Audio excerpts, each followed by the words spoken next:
Hi, everybody. My name is Dr. Ada Wells. I am the owner of ProBalance Physical Therapy and Pilates here in Alameda, California. And I am a licensed physical therapist. I'm a doctor of physical therapy. And what I wanted to do was just send you guys a little message of my perspective of how I see the COVID-19 crises playing out, what I think people should be considering that's important, and maybe kind of talking about some things that you might not have thought about. So 25 years ago, when I worked at my first job back in 1995 at a PT school, I was working in a hospital that had an outpatient and inpatient department. Now, working with inpatients, that means I was working in the ICU, I was working on people that had just had open heart surgery, I was working with people that were admitted because they had pneumonia and we had to get them up and walking, but really that was the thing. The most important thing that we were there for was to get people up and get people moving, because we were the most qualified to be able to do that, especially for people that had developed a lot of weakness, because people don't realize how much weakness you can develop with just a little bit of bed rest. Especially it starts becoming a little more exponential as you start approaching, kind of over 70. And one of the reasons why things get really dicey when you are dealing with illnesses like this respiratory illness. And one of the things that I want to encourage you to do at home is to not only make sure that you are taking care of yourself, but you are making sure that your grandparents, your parents, your neighbors, the people that you know that are kind of falling in that higher risk category, are actually getting themselves up and moving. Because it's very tempting, to stay inside, and when you're staying inside, you're not necessarily out walking as much as you are. You're not getting your sunshine. You're not getting your fresh air.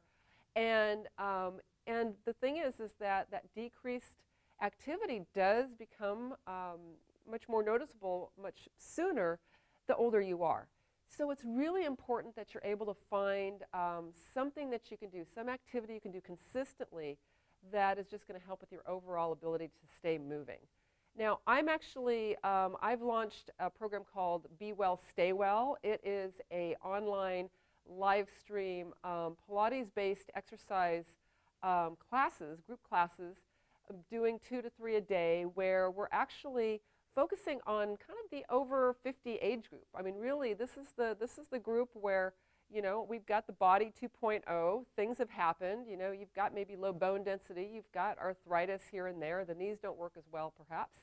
And it's really trying to make sure that we're catering to that audience that needs that movement in a way that is consistent. It's fun. There's some social connection because it's live. And just being able to just have something to look forward to. I don't think this issue that we have going on with COVID-19 is going to be resolving itself in the next month or two. This is going to be something we're going to be dealing with over the next several months. And while there may be some restrictions that are lifted with regards to how much we're needing to shelter in place, there is going to be a certain segment of the population that is going to definitely be at higher risk and is not only going to be more hesitant about going out, they may still be recommended to stay in. So the question is, what are we doing to still protect their ability to fight potential illness, and to also make sure that they're staying strong and they don't succumb to something that maybe they weren't expecting. I mean, maybe they're losing their balance a little bit because they're not getting as much exercise, and now they set themselves up for a fall. I have 3 people that I have living in my household right now are high risk. I have my husband who has asthma, but his parents, my mother-in-law and father-in-law, both are very much in the high risk category. My mother-in-law in particular has been living with stage 4 lung cancer for about 6 years. It was 6 years in March this month. And but that being said, she's, it's like every day we have her is a gift. But any day, any hour could be where we lose her, because all it takes is one fall, and suddenly we're in the emergency room, and we might never see her again because she can't have visitors. So I really, really want you guys to think about, what are you doing for yourselves to boost your immune system? What are you investing in yourselves? Are you nourishing yourself? Are you eating right? Are you getting some sunshine? Are you getting fresh air? Are you getting some sort of socialization? And are the people that you care about that fall into that high risk category, are they doing the same? because we want to make sure that they're not forgotten. You know, they're not at home and forgotten. We know that they need meals, but we also know that they do need some sort of regular movement, exercise, socialization in some way, shape, or form.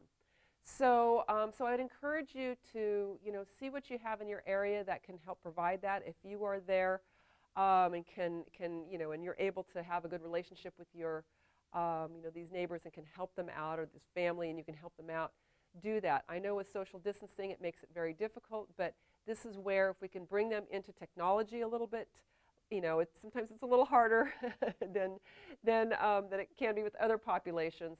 But that being said, in my program, I get about 20, 25 people per class, and most of them are over the age of 55. Many are over the age of 60, and they all really appreciate seeing each other and being able to exercise together and appreciating that if they need a modification, that they can talk about it before class, after class, so that we're able to still provide that same level of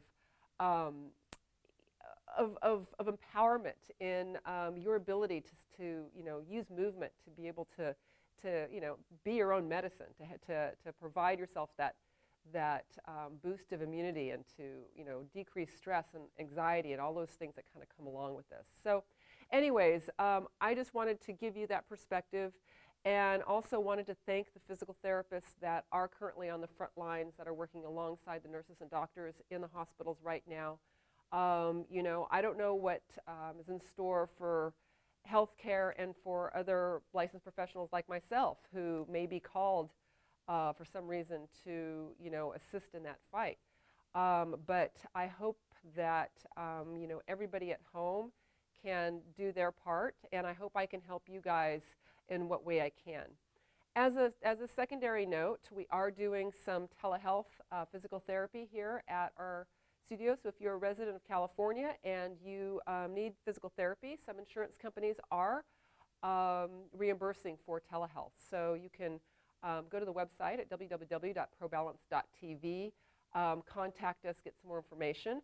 We are also doing remote wellness sessions. So both our physical therapist and Pilates teachers, or once again, we are used to working with people who are, you know, at a more advanced age, just really have good solid programs that are safe and that are ones that they can do at home. So that may be something you want to consider, you know, doing, because the wellness programs, that can be across state lines, that can be across country lines. You know, just being able to help you guys find a way that you can be safe. So with that, I will be seeing you guys much more on video, and I hope you guys are well. So just be well and stay well.